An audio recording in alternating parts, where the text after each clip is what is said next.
Jack Kennedy, did he come back too soon and cost Gordon Elliott at this year's Cheltenham Festival? Ed, Kennedy came back too early, and Elliott had plenty of winners at both Irish meetings to date, or since, and I don't think he rode any of them. Well, looking at the Cheltenham Festival last week, I'm trying to be objective and be fair, okay?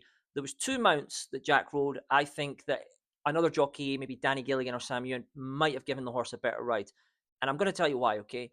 The Yellow Clay is a horse that stays and finds proper stayer, right? And the New Lion's a bridle horse. So they rode the Yellow Clay to get New Lion off the bridle and just outstay him, take the sting out of him. Over the last, right? If you see the side on with the Yellow Clay closest to the camera and the New Lion up the rail, stand side, Jack can't really go for it. So for every one pump that Jack's doing, Harry Skelton's getting 4, 5, 6 in. And that made the difference at the end. And you can see the horse accelerating. And I think with a stronger ride, with Sam Ewan or Danny Gilligan on board, I think the Yellow Clay might have held on, or it would have been a lot closer. Maybe shortened him up on the rail. I'm not taking anything away from the New Line. I think he's a top class animal, and I think he'll be a serious horse in the champion hurdle category next year. But the Yellow Clay's top class. I think both the horses are top class. But I'm just looking at the rides, and the next one would be Teahupoo. I don't think it was a great ride. I mean, Bob Ollinger isn't a horse that's renowned for finding a lot under pressure. And I think Jack went too soon on Teahupoo. And he gave Bob Ollinger a chance just to get a length clear.